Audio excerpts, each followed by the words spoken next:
기도하겠습니다. 주님 감사합니다. 오늘도 저희들에게 함께 찬송하고 주님 말씀을 상고하고 저희들 마음을 주님께 돌이킬 수 있는 기회를 주셔서 감사드립니다.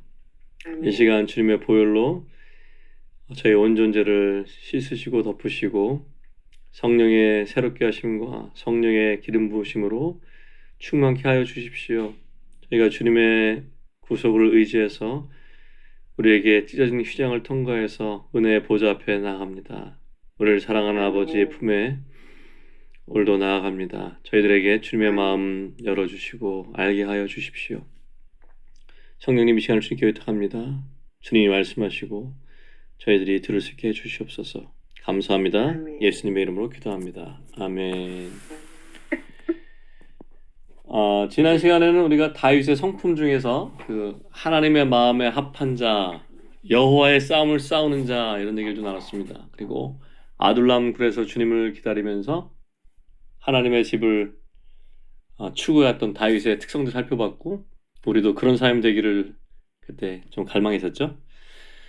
오늘은 이 하나님의 마음에 합한 사람이 왕위에 오르는 과정 중에서 중요한 특성 중 하나인 여호와를 기다리는 사람이라는 것에 대해서 말씀 한번 나눠보도록 하겠습니다. 이 원칙이 너무나 중요하죠. 그 사울하고는 완전히 반대되는 특징입니다. 사울은 여호와를 기다리지 못한 사람이죠. 우리도 마찬가지입니다. 우리가 주님 앞에서 잠잠히 우리 것을 내려놓고 주님을 기다리고 주님보다 앞서지 않도록 하게 되면 주님이 우리를 사용하시고 우리도 하나님의 집을 지을 수 있는 삶이 될 것이고 우리가 주님을 기다리지 않고 내가 주인 돼서 내 마음대로 먼저 시작하면 하나님의 마음에 합한 자가 되기는커녕 주님의 일을 방해할 수 있는 그런 가능성 갖고 있어요. 그래서 우리가 아까 불렀던 그 찬송이 너무 좋은 것 같아요. 주님보다 앞서지 않고 주님 아멘. 앞에 한 걸음씩 따라가는 게 되게 좋을 것 같습니다. 주님은 당신의 백성들이 주님보다 지혜롭거나 능력 있는 사람 필요 없거든요. 주님이 지혜로우시고 주님이 능력 있으시기 때문에 주님의 마음에 합한 자가 되길 원하시면 주님을 기다리는 연습을 해보셔야 됩니다. 그래서 우리 주님 앞에 나갈 때 좀 이렇게 주님 앞에 좀 잠잠히 기다리는 거 잘 못하거든요. 주님을 기다리는 것들을 좀 해보면 좋겠다라는 생각이 듭니다. 다음에 우리가 모이면 또 주님을 함께 기다리는 시간도 갖고 성령께서 임하셔서 우리를 이렇게 이끌어 가시기를 좀 기다리는 시간을 가지면 좋겠습니다. 다윗이 갖고 있었던 그런 왕의 성품들은 사실 오랫동안 주님을 기다리고 인내하면서 하나님이 정하신 방법대로 이루어질 때까지 기다렸던 것에서 있는 것 같아요. 근데 사실 보면은 다윗에게서는 그런 기다림을 자기 힘으로 단축할 수 있는 기회가 여러 번 있었거든요. 사울을 그냥 끝낼 수 있는 기회가 몇 번 있었습니다. 근데 다윗은 여호와를 기다리는 법을 배웠던 사람이죠. 그러니까 자기 힘으로 왕이 되는 것은 아무 소용없다는 걸 깨달았던 것 같습니다. 그 반면에 사울은 언제나 자기 힘으로 일을 이루고자 했죠. 다윗이 사울을 보면서 그걸 배웠을 겁니다. 여호와께 기름 부음을 받은 사람이지만 주님을 기다리지 않는다면 하나님의 영광에 이를 수 없다.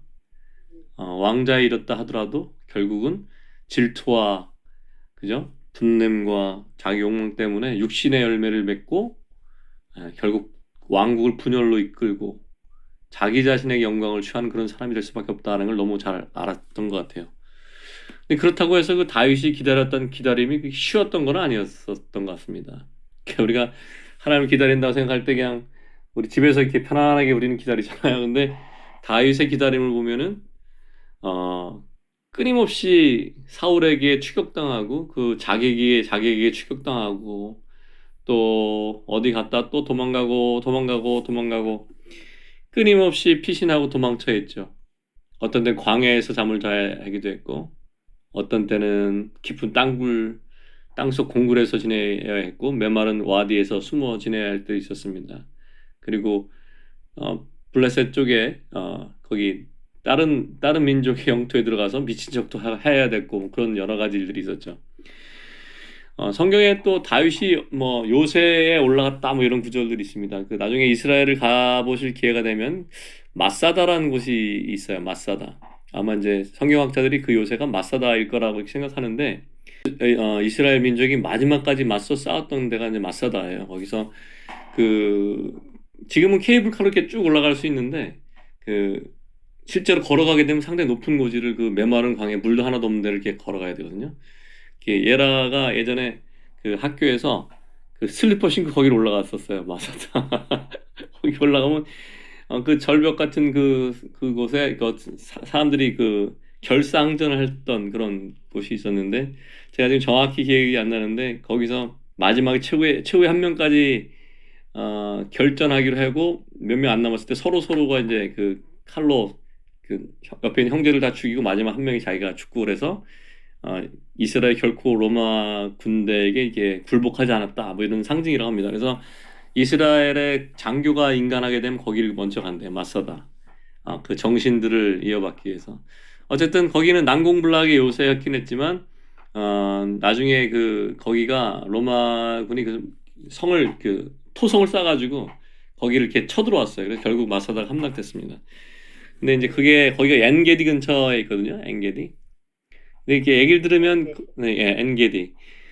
이렇게 예를 들으면은 되게 좋다 그렇게 생각하실 수 있는데 실제 가보면 너무너무 더워가지고 빨리 집에 가고 싶다 그렇게 생각이 들 수도 있어요. 근데 그만큼 거기 척박한 땅입니다. 비가 와야지만 물이 생겨요. 거기에 그래서 이 사람들이 비를 받을 수 있는 용수로를 이렇게 다 굴을 파가지고 물을 저장하는 그런 것도 시설도 갖고 그랬어요. 어쨌든 그곳입니다. 다윗이 그 도망 다녔던 것들을 이제 거리를 한번 따져보면은 어느 정도 되냐 이렇게 따져보니까 130km, 50km 이렇게 직사각형으로. 그러니까 130km, 50km니까 얼마 정도 될까요? 청주에서 서울 가기 반 정도까지 그리고 또 50km니까 이제 경기도 저쪽으로까지 이렇게 있었던 것 같아요. 그러니까 엄청난 거리죠. 옛날에 차가 없을 때 거길 그 영역을 도망다녔다는 게 놀라운 일입니다. 어쨌든 사울도 대단했고 그 다윗도 참 대단했죠. 만약에 우리가 그런 상황에 처했다면 어떻게 됐을까요? 누군가가 우리를 끈질기게 막 쫓아오면서 내가 죄를 진 것도 없는데 오히려 그 사람을 도와주고 그를 국가적이거나 뭐 여러 가지 전쟁에서도 그를 도와주고 어, 노래도 불러주고 그랬잖아요. 귀신도 쫓아주고 또 사위잖아요, 사위. 미갈의 남편. 근데 어떻게 시합 그 장인이 자기를 이렇게 죽이려고 쫓아다녔을까? 기회만 되면 죽이려 했잖아요. 창을 갖다 던져가지고 다윗을 그 벽에다 박으려고 했었어요. 근데 그런 사람이 있었는데 어느 날 자기 손에 자기가 진짜 자기도 아니죠. 자기 명령만 하면 그 부하가 한 칼에 죽일 수 있는 상황이 있었는데 그렇다면 어떻게 하시겠어요, 부자매님은? 나요? 나는 죽여 바로. 그러지. 그러니까요. 우리는 대부분 그럴 거예요. 주님 감사합니다. 드디어 저의 고생, 제 기도를 들어주셨군요. 저의 원수를 갚으시는 기회를 주셔서 감사하고, 이 고난의 때를 끝나게 해서 감사합니다. 정말 감사합니다. 오늘이 카이루스의 시간이군요. 그냥 죽였을 수도 있잖아요. 근데 이 성경에서 이 표현들을 한 거를 보면 다윗의 얘기니까 이렇게 편안하게 읽지, 정말 그 다윗도 그렇지만 그 다윗 옆에 있는 사람 입장에서 봤으면 속이 터질 일이에요, 진짜. 내가 저 사람을 이렇게 왕으로 옹립하려고 하고 있고 이 사람이 왕이 되면 나는 그 옆에서 뭔가를 할 수 있는 되는데 왜 안 죽이는 걸까, 이 사람을? 그렇게 생각할 수 있지 않아요? 아니면 그 요압처럼 얘기도 안 하고 가서 그냥 솔로몬을 저기 압살롬을 찔러 죽인 것처럼 얘기도 안 하고 먼저 처리할 수도 있죠. 근데 다윗은 그렇게 하지 않았습니다. 성경에 사무엘상 24장에 보면 그런 말이 나오죠. 사울이 뒤를 보러 들어가니라. 이게 그 볼일 보고 간 거야. 급해가지고 큰 일을 보러 간 거죠. 그 옷을 동굴 바깥에 두고 무방비 상태로 있었는데 하필이면 그때 다윗과 다윗의 부하들이 그 동굴 안에 숨어 있었습니다. 그랬을 것 같아요. 제가 만약에 그 참모였으면 다윗 왕이시여, 여호와께서 당신의 이르기를 원수를 손에 붙인다 하지 않으셨습니까? 제 생각대로 한 칼에 끝내겠습니다. 이렇게 얘기할 수 있는데 다윗은 그걸 아는 거죠. 자기 손으로 하지 않았어요. 원수 갚는 게 주께 있다. 그게 로마서 14장에 나온 말씀인데 그 말씀을 알았던 거예요. 다윗은. 내가 손을 들어 여호와의 기름 부음 받은 자를 내주를 치는 것은 여호와께서 금하신 것이니 그는 여호와의 기름 부음을 받은 자가 됨이라. 근데 사실 저도 이런 상황, 이게 뭐, 이렇게까지는 아니지만, 우리가 살다 보면, 하나님께서 은혜를 주신 뭐, 멘토라고 할까, 선배랄까, 이렇게 은혜를 받은 사람도 있는데, 우리가 영적으로 그들과 있었을 때 배웠던 것과 다른 빛을 받게 되고, 만약에 우리가 다른 밝은 것을 알게 되면, 우리 너무 쉽게 돌아섭니다, 그 사람들한테. 저도 그런 경험이 있을 때 얼마나 마음이 무거운지 모르는데, 우리 전부 다 주님께 기름 부음 받은 자들이잖아요. 근데 지금 생각해 보시면 우리가 그냥 지금 이 모습이 근데 그냥 온 게 아니라 누군가의 손과 누군가의 은혜를 통해서까지 온 거거든요. 다 전해지고 사랑을 받고. 근데 보시면 그 관계들이 지금 온전하지 않잖아요. 어떤 데 끊어지기도 하고. 예, 어떻게 보면 우리는 그 다윗처럼 이렇게 여호와께 기름 부음 받은 자를 주님이 처리할 때까지 기다렸을 수도 있지만 내 감정과 내 생각이 저분들과 부딪히기 때문에 내가 돌아선 경우도 많이 있을 거라 생각이 들어요. 저는 주님께서 그런 것들을 보여주시면 회개하면 좋겠다고 생각이 듭니다. 저도 이런 경우가 있었습니다. 한 몇 번. 그런데 항상 이렇게 주님이 빛을 주실 때마다 다른 무리로 이렇게 옮겨가게 될 때마다 그 전에 있던 무리 사람들이 떠난 사람들 정죄하고 판단하는 게 심하잖아요. 그럴 뿐만 아니라 떠난 사람도 마찬가지입니다. 동일하게 판단하는 것 같아요. 그런 부분들을 우리가 그리스도 몸에서 회개하고 관계가 만약에 할 수만 있다면 틀어진 관계를 회복하고 다시 교통을 회복하면서 주님과 함께 가는 게 좋겠다고 생각합니다. 물론 그분들의 생각이 바뀌지 않으시겠지만 다윗의 원칙에 따르면 그분들을 용납하고 나는 그분들로부터 받은 감사함만 기억하는 게 좋을 것 같아요. 사실 쉽지는 않더라고요. 이런 일들이. 저도 이런 일이 있었고 실수도 있었고 주님께 기도해서 회복되기도 하고 그랬습니다. 혹시 자매님들도 그런 일이 있으시다면 이렇게 회복하는 시간이 있으면 좋겠습니다. 다윗이 그걸 배운 거예요. 주님을 기다리는 거.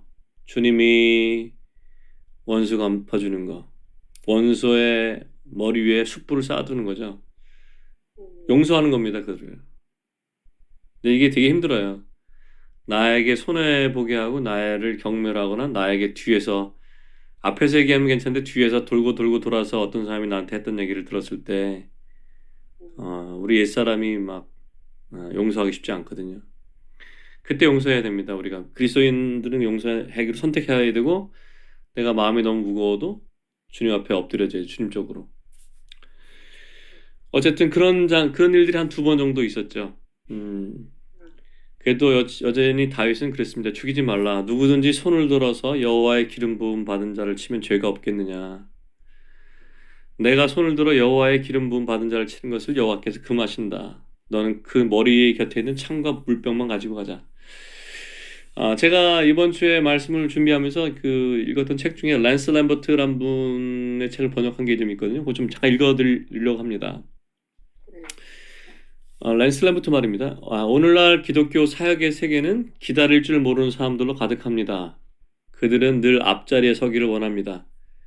강단에 서서 설교하기를 열망하고 지도자의 자리에 오르기를 갈망합니다.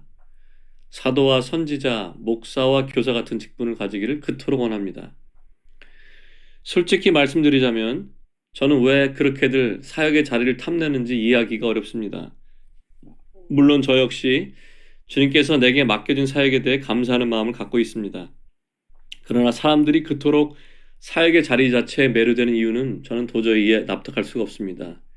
제게 있어서 그 사역이라는 것은 단지 하나의 일이고 끊임없이 감당해야 하는 활동이고 종종 무거운 짐이 되고 깊은 고민의 연속일 뿐입니다. 어딜 가든지 수많은 사람들이 자신의 문제를 내게 쏟아붓습니다. 그리고 그들은 각자의 문제에 대해서 제가 귀 기울여주고 반응해주기를 기대합니다. 이 모든 것이 참 놀라운 일입니다. 그럼에도 불구하고 사람들은 여전히 사도요, 선지자요, 목사요, 교사요, 전도자요, 하나님의 일꾼이 되기를 열망합니다. 저는 여전히 그들이 왜 그렇게까지 사역의 자리를 갈망하는지 이해하지 못하겠습니다. 하지만 그들은 지도자의 자리를 얻고자 하며 그것을 위해 기다리지 못합니다. 그들 안에는 질투가 가득하고 야망이 넘쳐 흐르고 다른 사람을 짓밟아야 자신이 설 수 있다고 믿습니다. 많은 사람들은 기다릴 줄 모릅니다. 주님의 때를 기다리지 못합니다. 만일 여러분이 사람들로부터 험담을 받고 비난받고 존재의 가치를 깎아내려지는 경험을 하고 있다면 저는 감히 말씀드립니다. 그냥 내버려 두십시오. 참으십시오. 그리고 주님을 기다리십시오. 싸우려 들지 마십시오. 저도 이 글을 보면서 많은 것을 생각하게 됐습니다. 저도 젊었을 때는 이 사역자가 되기를 갈망했던 적이 있었고, 어떻게 하면 이렇게 사역이 이루어질까를 고민하고 노력했던 적이 있습니다. 근데 주님께서 원하시는 게 그게 아니라는 걸 알고 나서 그걸 주님의 제단 앞에 내려놨습니다. 다른 사람의 영혼들을 나에게로 끌고 오지 않으려고 주님 앞에 기도하고 있습니다. 그래서 주님은 주님의 양들을 먹이시거든요. 주님의 양들을 주님이 먹이십니다. 내 양을 치라 그러셨지 너의 양을 네가 쳐라 그렇게 안 그랬어요. 근데 우린 쉽게 남의 양을 쉽게 뺏어오고 우리 모임에 오라고 하고 나를 따르라고 하죠. 근데 원래는 우리가 우리를 따르라 하는 게 아니라 주님을 따르게 해야 됩니다. 하나님의 사람들은 바울처럼 교회 성도들을 그리스도께 신부로 중매하고 자기는 빠져야 되죠. 중매장이는. 중매장이가 어떤 영역을 구축해서 자기 영토를 만들고 자기의 작든 크든 자기만의 어떤 세력을 만들게 되면 어떤 면에서 주님을 거역해서 반역하는 것이 될 수도 있습니다. 그래서 저는 이 랜스 엠버트라는 분의 얘기를 너무너무 공감하고 주님이 시키는 걸 하고 주님이 안 시키면 주님 앞에 엎드려져서 주님 예배하면 좋겠습니다. 그게 우리가 해야 될 일인지도 몰라요. 주님을 예배하고 기뻐하는 거. 예레미야에 이런 말이 나옵니다. 3장 24절에 28절에 제가 나눠드렸을 때 보셨을 것 같아요. 카톡에 내 심령에 이르기를 여호와는 나의 기업이시니 그러므로 내가 그를 바라리라 하도다. 기다리는 자들에게나 구하는 영혼들에게 여호와는 선하시도다. 사람이 여호와의 구원을 바라고 잠잠히 기다림이 좋도다. 사람이 젊었을 때 멍에를 매는 것이 좋으니 혼자 앉아서 잠잠할 것은 주께서 그것을 그에게 메우셨음이라. 이게 주님께서 우리에게 매 주신 멍에를 사실 우리는 벗어버리고 싶거든요. 너무 힘들어요. 그 짐이 너무 무겁고 때로는 가정이 그럴 수도 있죠. 남편이 이렇게 무거운 사람일 수도 있고 때로는 자녀가 그렇게 무거울 수도 있고 어떤 때는 부모가 무거울 수도 있습니다. 어쩌면 직장 일이 너무 무거울 수도 있어요. 근데 주님이 그거를 멍에를 메우신 거죠. 사람이 젊었을 때 멍에를 메는 게 좋다. 우리가 주님을 기다리면서 주님을 알아가야 되고 십자가를 배우게 됩니다. 이 성령께서 우리 내 안에 어떤 예수 그리스도의 성품을 이렇게 형상화시키고 새겨가는 것을 나는 원치 않아요. 왜? 내 자아는 머리는 원하지만 내 자아는 원하지 않아요. 너무 힘들고 고통스럽고 내가 기다려야 되는데 기다리는 것이 육체가 할 수 없는 가장 큰 겁니다. 못 기다려요, 사람들. 빨리 처리하고 싶습니다. 그렇지 않습니까? 솔직하게 우리 자신을 돌아보면 내가 주님을 기다린다고 말을 하지만 사실 내 멋대로 하는 게 너무너무 많죠.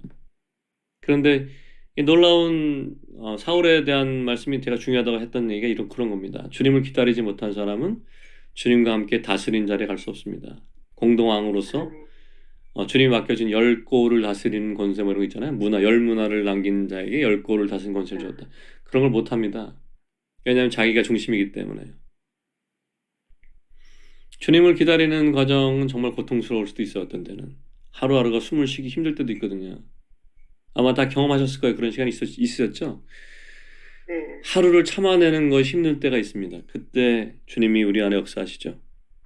만약에 그거를 내 힘으로 내 모략과 지혜를 써서 탈출하려고 하면 더 힘든 시간이 기다려지죠. 그 야곱이 에솔 피해 도망갔는데 라반을 만났잖아요.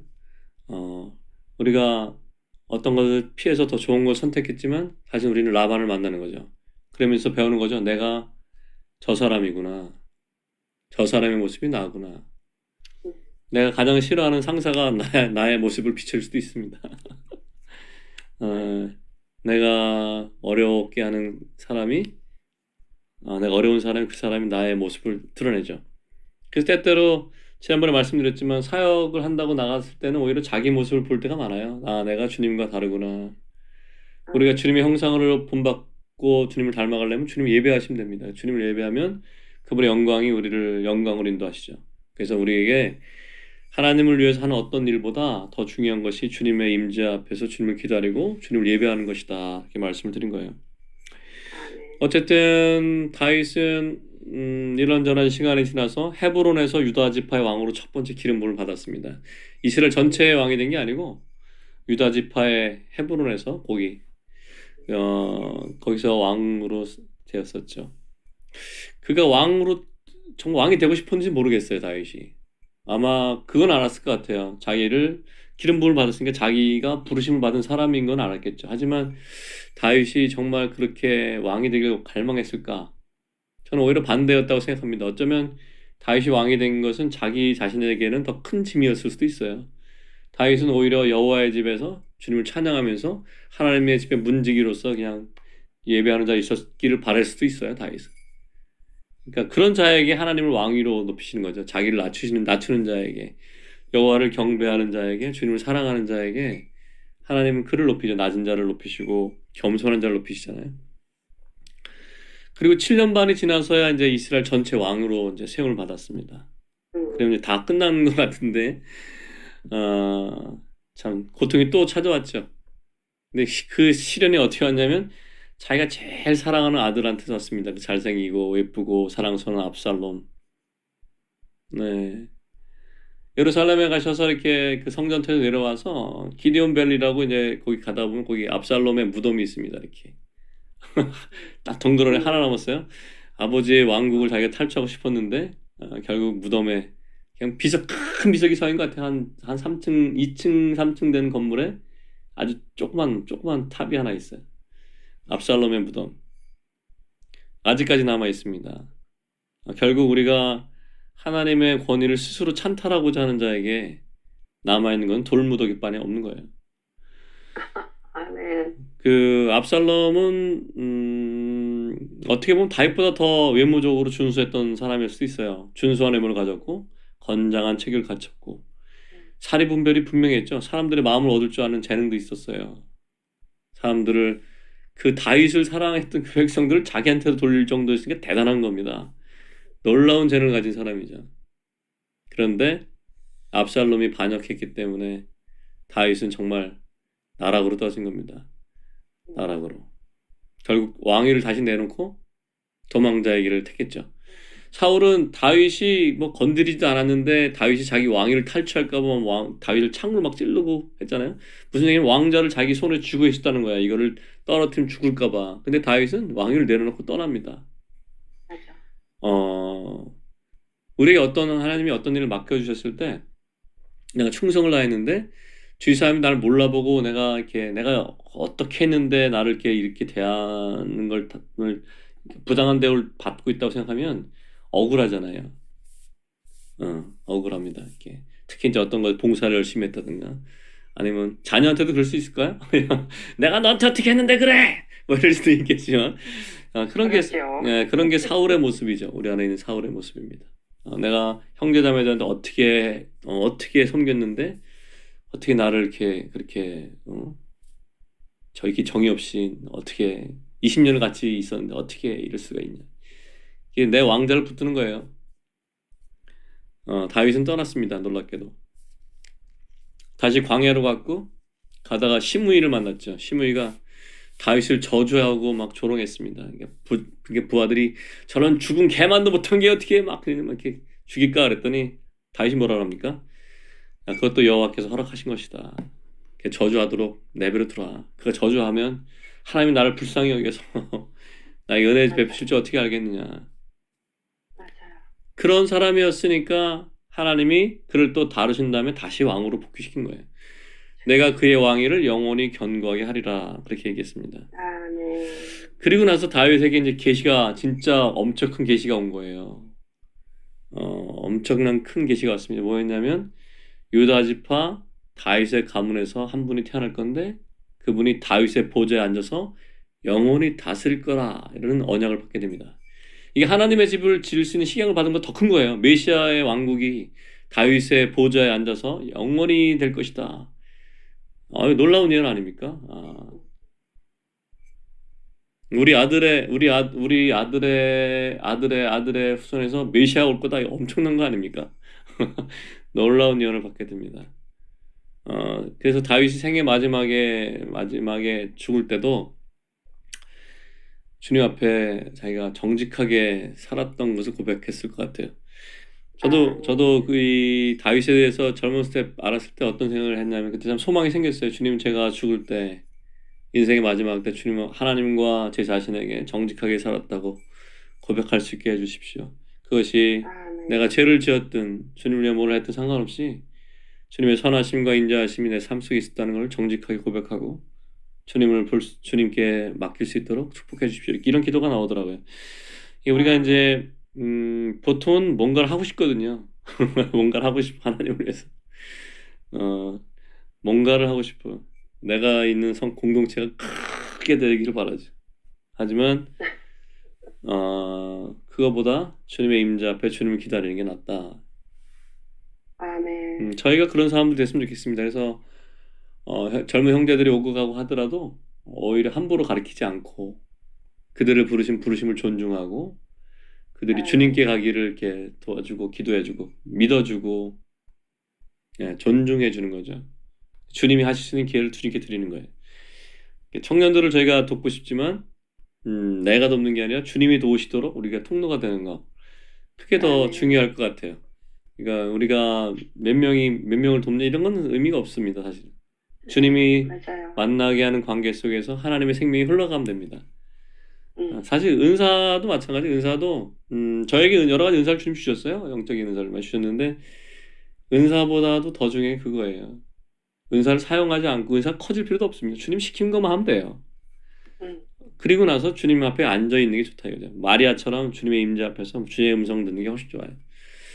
아멘.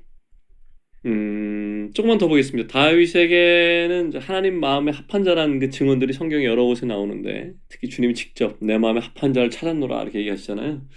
근데 이 사람은 그 중심에 하나님이 귀하게 여기는 것을 갖고 있다는 뜻도 되죠. 그게 이제 우리가 계속 얘기했던 하나님의 집을 짓기를 원했던 거죠. 다윗이 여호와의 성전을 짓기를 원했고 언약궤를 가져다가 주님의 임재가 있는 곳에 있고 싶었죠. 근데 이제 다윗은 평생 주님의 집을 짓고 싶었거든요. 네. 어쩌면 그 압살롬에게 반역을 당하고 그 피난 생활했던 것보다 더 아팠던 고통이 주님께서 이렇게 말할 때가 아니었을까 싶어요. 너는 이 성전을 건축하지 못할 거야. 너는 전쟁의 사람이고 피를 흘린 사람이기 때문에 나의 집을 지을 수 없어. 이 다윗의 평생 소원이었거든요. 내 평생 사는 동안 하고 찾아 부르는데 내 평생 사는 동안 주를 찬양하고 주의 선하심을 맛보고 여호와의 집에 영원히 살고 싶은 사람이 집을 못 짓는다니. 어쩌면 그 가장 큰 십자가가 이거일 수도 있어요. 우리 같으면 주여 왜 그러십니까? 저를 몰라고 그럴 텐데 다윗은 그렇게 하지 않았죠. 맞아. 주님 왜 이런 일을 처하게 해주십니까? 도대체 제가 뭘 잘못했다고 그러세요? 막 그럴 수 있는데 제가 한 일이 국가를 통합시키고 우리 민족을 주님 앞에서 강건한 민족으로 만들려 했던 것뿐이 아닙니까? 막 이렇게 얘기할 수 있는데 말이죠. 근데 다윗은 그렇게 하지 않았어요.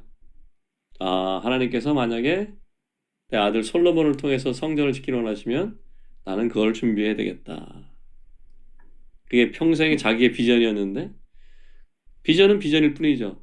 주님이 주신 거니까 주님이 이루시면 되잖아요. 내 때 안 이루어지면 내 아들 때 이루어져도 되고 누군가 내 아들이 아니더라도 누군가 하나님 마음에 합한 자를 통해서 하나님의 방식대로 하나님의 일이 이루어지면 됩니다. 우리는 지금 그걸 위해 기도하는 것뿐이죠. 주님이 이 나라의 민족을 통해서 이루시고자 하는 일을 하시옵소서. 청년들을 세워주십시오. 이 땅에 부흥을 주십시오. 우리 민족에 막혔던 영적인 젖줄, 약속의 부여를 세봐. 원산에서 예배의 샘물이 터지게 해주십시오. 뭐 이렇게 기도를 하지만 우리 때 안 이루어진다 하더라도 주님이 주님의 때 행하시면 되지 않겠습니까? 우리가 기도로 준비하고 다음 세대를 도우면서 그런 꿈을 심어주고 그 다윗이 그 솔로몬에게 하나님께 받은 식양을 다 전해줬잖아요. 솔로몬이 자기가 총명해진 거 아닙니다. 하나님 시키는 대로 다윗에게 받았던 거를 그대로 수행한 것뿐이죠. 다윗은 평생에 그 여호와의 성전을 지으려고 재물을 모았습니다. 우리가 다윗의 이 이야기를 나누면서 얼마 전부터 그 생각이 들었어요. 청년들한테 하나님의 재정 원칙을 좀 가르쳐 줘야 되겠다. 저는 그 청년 때 그걸 배웠어요. 재정 원칙을. 아, 어떻게 재정이 이루어지는지. 근데 그걸 순종하지 않고 있다가 제가 큰 시련을 한번 당했죠. 나중에 주님께서 알려주셨어요. 모든 재정은 주님의 것이다. 주님을 경외하고 주님을 사랑하는 자에게, 주님의 집을 마음에 둔 자에게 하나님이 어떻게 재정을 얻을 것인지 방법과 재능과 아이디어를 주신다. 그 성경에 그렇게 돼 있어요. 주님께서 재물을 얻을 능력을 너에게 주셨다. 그런 것들을 우리가 더 배워가면 좋겠다는 생각이 듭니다. 그래서 이제 어떤 분들은 그걸 뭐 율법이니 어떠니 뭐 이렇게 막 얘기하잖아요. 뭐 11조가 율법이니 뭐 율법 폐인데 어쩌니 그런 얘기를 안 하면 좋겠습니다. 그 영적인 원리를 배워야 되죠. 그렇죠. 성경에서의 율법적으로의 11조는 끝났어요. 하지만 영적인 원리는 영원합니다. 하나님께서 우리 이스라엘 백성에 주신 그 절기들 있잖아요. 그걸 네.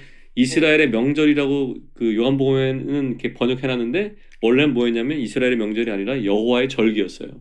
여호와의 절기. 절기가 히브리어로 뭐 모에드라고 하거든요. 모에드. 다 모여서 연습하는 거예요. 어떤 실제가 일어나도록.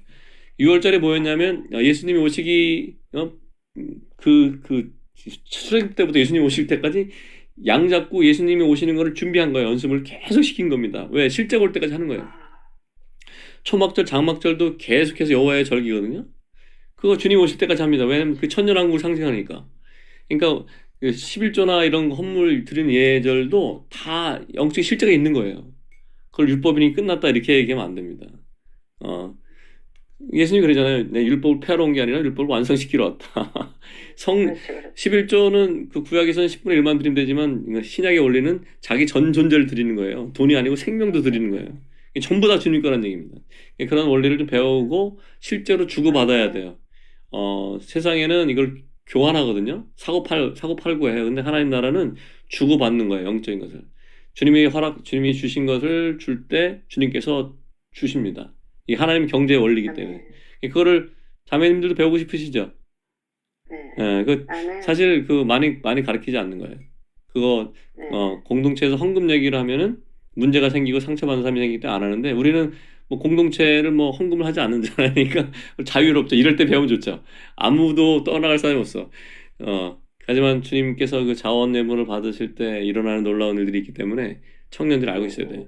자기 자신의 삶 속의 영적인 원리를 배워갈 필요가 있습니다. 어쨌든 저도 그 기대가 됩니다. 어떻게 해야 될지 좀 말씀 나누고 싶어요.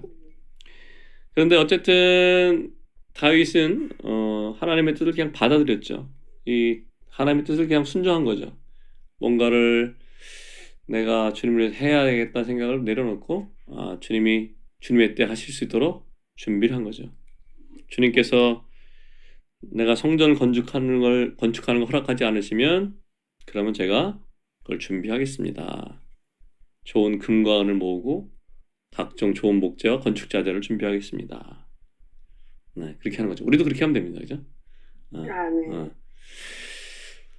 이런 다윗이니까 다윗이 그 시편 23편에 우리 지난주에 외웠는데 그게 있었잖아요. 내 평생의 선하심과 인자하심이 반드시 나를 따르리니 내가 여호와의 집에 영원히 거하리로다. 이런 아멘. 시편을 쓴 거죠. 저희도 그런 고백이 됐으면 좋겠습니다. 내가 내 평생에 주의 선하심과 인자하심이 반드시 나를 따르리니 내가 여호와의 집에 영원히 거하리로다. 그렇게 아멘.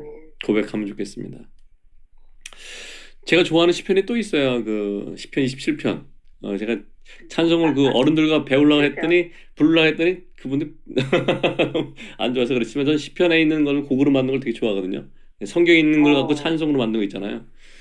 네, 그게 좋죠. 네, 너무 좋아요. 이게 여호와는 나의 빛이요 나의 구원이시니 내가 누구를 두려워하리요. 여호와는 내 생명의 능력이시니 내가 누구를 내가 누구를 무서워하리요. 무서워하려. 악인들이 아멘. 내 살을 먹으려고 내게로 왔으나 나의 대적들 나의 원수들인 그들은 실족하여 넘어졌도다.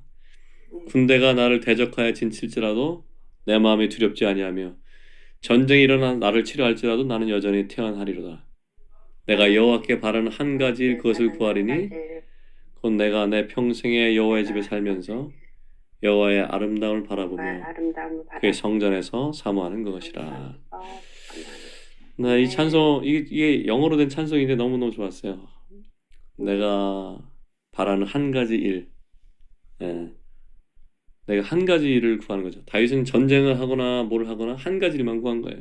여호와의 집에 살면서 여호와의 아름다움 바라보면서 주님을 사모하는 거죠. 우리의 남은 생이 그랬으면 좋겠습니다. 어, 그런 시편도 지었죠. 여호와께서 시온을 택하시고 거처를 삼아서 이르시기를 이는 내가 영원히 쉴 곳 내가 거주할 것은 이를 원하였습니다. 이런 시편 말씀도 있습니다. 이 찬송도 있잖아요, 우리가. 주께서 시온 택해 주께서 시온 택해 뭐 이런 찬송 있잖아요. 그것도 너무 좋고 옛날 다윗이 불렀던 찬송 다윗은 말했지 뭐 이런 찬송 있잖아요. 난 백향목 궁에 사나 그런 찬송 너무 좋은 것 같아요. 기회가 되면 한번 같이 한번 또 불렀는데. 네, 이 다윗을 생각하게 됩니다. 어쨌든 이렇게 주님의 마음에 있는 거 하나님의 집이죠. 하나님의 집이 참 놀라운 것 같습니다. 우리 베델부터 야곱에게도 계시하셨지만 이게 정말 주님이 우리를 구속하셔서 금과 은과 보석으로 지어 가시잖아요. 마지막에 새 예루살렘이 하늘에서 내려올 때 그 단장한 그 모습이 거룩한 성 그 예루살렘이 그래도 신부잖아요. 근데 우리가 그 일부 아닙니까? 아브라함도 그걸 그 성을 봤기 때문에 자기 집을 안 짓고 장막에서 그 성을 바라봤다는 거예요. 하나님이 지으시고 터가 있는 그 성을 바라봤다. 우리도 사실 그 삶을 사는 거죠. 우리도 광야 길을 걸어가고 있습니다. 그것을 찾는 사람이 주님의 마음에 합한 자라는 뜻이에요. 그래서 하나님의 마음에 합한 자, 지금 이 시대에 성령께서 하시는 것을 허락해서 내 안에서 금강과 보석으로 지어질 뿐만 아니라 다른 형제자매들, 하나님의 기업이고 유업인 그리스도 몸의 지체들 사이에서 금과 은과 보석이 나올 수 있도록 성문을 열어주는 거 있죠. 어제 청주에서 그 형제들이 6명 정도 모였는데 밤에 그 얘기를 좀 나눴어요. 우리 다 아는 얘기입니다. 그 진주 조개 얘기 아시죠? 이 진주 조개가 이제 어느 날 갑자기 모래가 하나 탁 들어와가지고 너무 아프잖아요. 이걸 밀어내려고 진액을 한번 싸고 또 싸고 또 싸고 하다 보니까 시간이 지날 때 이게 진주가 되잖아요. 주님께서 우리 삶에 어떤 상처를 줬을 때 우리가 상처가 있을 때 주님께서 우리를 위로하시잖아요. 은혜를 한 번 싸고 또 싸고 또 싸고 또 싸고 하면서 진주로 변해가게 하죠. 보석으로. 근데 놀라운 것은 요한계시록에 나오는 그 새 예루살렘의 그 12진주문이 있는데 그 진주가 문이 하나예요. 진주 하나. 그러니까 어떤 거냐면 문이 하나예요. 문이 12개인데 그 하나의 문이 큰 진주 하나죠. 에클레시아의 임무와 똑같습니다. 우리가 한 영혼 앞에 서서 문을 열어주는 거죠. 내가 진주로 바뀌어야지만 그 문을 열 수 있어요. 내가 주님의 은혜를 체험하고 또 체험하고 또 체험해야 그 문을 열어줄 수 있습니다. 그래서 하나님이 주시는 그 에클레시아의 사명과 이 하나님의 집에 대한 거 이게 너무 연결돼 있어요. 그래서 하나님의 마음에 합한 자가 되고 싶으시면 지금 오늘 우리가 쭉 나누고 있는 다윗의 마음, 뭐 지식적으로 얘기한 게 아니잖아요. 우리 이 마음들을 주님 앞에서 나눠가고 우리 안에 진주가 더 될 수 있도록 주님께 맡기고 에클레시아로서 한 영혼들 앞에 멈춰서서 그 사람을 축복하고 중보하면서 그 사람이 나를 통해서 우리 공동체를 통해서 하나님 나라에 들어올 수 있도록 문을 열어주는 사람들. 그럼 우리가 새 예루살렘을 살고 있는 거죠. 그때. 우리끼리만 좋다고 이렇게 문 닫아놓고 우리끼리 살면 안 됩니다. 그거는 새 예루살렘이 아니에요. 근데 우리가 여태까지 시행착오를 그렇게 한 거죠. 문 닫아놓고 우리끼리 있었던 거예요. 그건 새 예루살렘이 아니에요. 문을 열어줘야지 우리가. 다윗이 그 얘기 한 거죠. 내가 하나님의 집에 문지기로 있는 게 첫날 있는 것보다 낫다. 그러니까 우린 문지기인 거죠. 문을 열어주는 사람들. 이제 지난주랑 이번 주에 말씀 나눈 걸 이렇게 합쳐보면은 사울과 다윗이 다른 점이 점점 이렇게 분명히 보이죠. 사울은 인간적으로 참 훌륭한 면도 많았던 사람이었잖아요. 좋은 장점도 많고 관대하기도 하고 배려심도 있었고. 근데 그는 하나님의 모든 뜻을 다 순종한 건 아니거든요. 자기가 이해한 만큼만 순종했어요. 사울은. 근데 다윗은 하나님이 자기의 계시한 모든 뜻을 다 순종했어요. 모든 뜻. 그게 그런 뜻이래요. 히브리 원문에서 내가 내 마음에 합한 사람을 찾았는데 그가 내 모든 뜻을 행하리라 라고 사도행전 13장에 이게 기록되어 있거든요. 이 뜻이 원문에서 복수형이래. 뜻들을 행하리라. 그러니까 하나님 마음에 있는 그 여러 가지 뜻들을 다 행한 거예요. 다윗은. 사울은 내가 이해한 대로 하나님의 뜻을 이루려고 했던 거예요. 그게 큰 차이인 거죠. 우리가 이해하는 대로 하나님의 뜻을 수행하는 게 아니라 주님이 나에게 계시하신 모든 것들을 실행하는 거죠. 그러니까 내가 모를 때는 나한테 책임이 없어요. 근데 주님이 나한테 알려주실 때는 그건 내가 수행해야 되는 거야. 계시에 대한 책임이죠, 그게. 그래서 주님께서 더 많이 받은 자에게 더 많이 찾는다 얘기하신 게 그거예요. 딴 사람의 실수나 딴 사람의 그 어떤 것에 이르지 못한 것들은 나에겐 큰 책임이 없어요. 그 사람에게도 책임이 없어요. 사실은 우리가 그 사람들을 비난하고 뭐 계시가 없는 분들을 이렇게 책망할 수 있지만 그런 것들도 이제 우리 버려야 되는 거죠. 나에게 책임 있는 거예요. 나에게 보여주신 만큼만 가는 거니까. 그래서 오늘 우리가 이런 일들 하면서 본 것은 사울과 다윗을 좀 다시 보면서 어떤 사람으로 살고 싶은가를 다시 한번 고백하는 시간이 되면 좋겠다는 게 든 거죠. 또 하나 다윗의 것 중에 하나는 이제 언약궤를 예루살렘으로 옮겼잖아요. 자기가 성전을 직접 짓지 못했지만 자기가 할 수 있는 거 가장 귀중한 걸 한 거예요. 가장 중요한 거. 하나님의 임재를 상징하는 언약궤를 옮긴 거죠. 어쩌면 우리가 언약궤를 옮기는 사람들이어야 된다고 생각합니다. 이렇게 겉에 보이는 성전, 회막 이런 걸 짓는 것도 중요하지만 사실 그건 다 껍데기고 진짜는 언약궤가 중심이잖아요. 예수 그리스도의 임재, 성령의 임재, 하나님의 임재하심이 그게 중심입니다. 그게 있을 때 모든 게 풀어지는 거죠. 다윗이 언약궤를 옮겼다는 것도 되게 중요합니다. 우리 삶 속에서 주님이 언약궤를 옮겨 가시는데 우리를 사용하시면 좋겠습니다. 그래서 우리가 어떤 일의 성취보다 외적인 것보다 주님을 예배하고 주님의 마음으로 중보하는 사람들로 하나님 보좌에 함께 머무는 사람 됐으면 좋겠습니다. 우리 사무엘에서 배웠지만 베델, 길갈, 미스바, 라마로 갔잖아요, 그죠? 우리 어떤 놀라운 사역보다도 미스바에서 주님과 함께 주님을 예배하고 중보하고 하나님 보좌로 나가는 게 훨씬 더 중요한 것 같아요. 그 마음에 아멘이 되시죠? 그래서 아멘. 우리가 그런 사람이 될 때 사실 우리는 세상에 있는 걸 다 얻은 것보다 더 큰 거예요, 우리가. 그러니까 지난 시절 주여 황충이 먹은 시간을 돌려주십시오 이렇게 기도하지 않아도 이미 주님의 보좌에서 함께 주님의 마음으로 중보하는 사람이 됩니다. 그런 사람들이 됐으면 좋겠습니다. 우리 인생의 마지막 때 정말 주여 당신이 나의 구원이요 나의 소망이고 나의 전부입니다. 주여 당신이 원하시는 것을 저도 원합니다. 이렇게 고백하는 사람이 됐으면 좋겠습니다. 다윗은 어쨌든 여러 가지로 많은 실수도 했고 큰 비참한 고통도 많이 당했지만 철저하게 주님을 사랑했고 주님이 중심이었고 오직 메시아를 기다린 존재가 된 거죠. 예루살렘도 차지했고 성전 터도 찾았고 언약궤도 갖다 놨고 성전을 지을 수 있는 식양도 받았고 재물도 다 모았죠. 제가 질문을 두 가지를 하려고 합니다. 이제 잘 대답하셔야 됩니다. 여러분은 어떤 사람이 되고 싶습니까? 사울이 되고 싶습니까? 아니면 다윗이 되고 싶습니까? 너무 쉬운 질문 아닌가요? 대답은 쉬운데 실제는 안 쉬워요.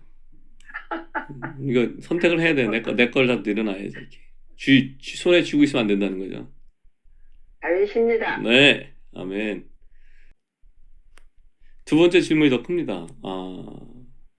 다윗이 되고 싶으시면 그 대가를 치를 준비가 됐습니까?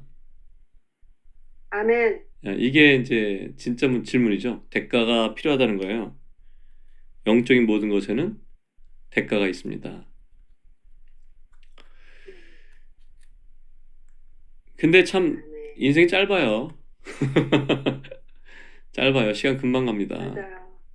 뭐 이렇게 아둥바둥 살아도 사실 인생의 모든 영화와 기쁨이 다 피었다 지는 풀의 꽃과 같습니다. 지혜로운 사람이면 당연히 다윗의 삶을 살고 싶겠죠? 대가도 치를 것 같습니다. 내가 치른 대가가 사실 엄밀히 따져보면 예수 그리스도의 피의 대가에 비교할 수 없잖아요. 원래 본질상 진노의 자식이었고 하나님도 없고 소망이 없던 사람들이었는데 주님께서 우리를 은혜로 값없이 구속하셨잖아요. 그리고 다윗이 원래 있었던 자리를 이미 우리에게 주셨어요. 우리를 그리스도와 함께 부활해서 하나님 우편에 보좌에 함께 앉히셨다고 돼 있거든요. 이미 우리는 왕좌에 앉아 있습니다. 그 눈이 띄어서 보기만 하면 하나님의 모든 걸 상속받은 상속자들이죠. 그래서 주님, 저희가 주님 모든 어떤 대가를 치르더라도 주님을 따를 수 있는 은혜를 주십시오라고 기도하는 게 좋을 것 같아요. 말씀은 이 정도로 나오면 될 것 같습니다. 우리 기도하고 마치도록 하겠습니다. 주님 감사합니다. 저희들을 사랑하셔서 이 모든 것을 통해서 정말 주님을 향한 마음들을 보여주셨습니다. 저희도 다윗과 같이 여러 가지 많은 죄와 허물과 실수와 정말 저희들의 공로로는 주님께 갈 수 없는 자들이지만 하나님 아들의 피 흘리심과 채찍에 맞으심으로 우리를 온전케 하셨고 값없이 하나님 아들이라 인정하셨습니다. 아버지의 은혜와 사랑에 감사합니다. 오늘 다윗에게서 본 것처럼 저희들 중심이 하나님의 마음에 합한 사람들 되기를 원합니다.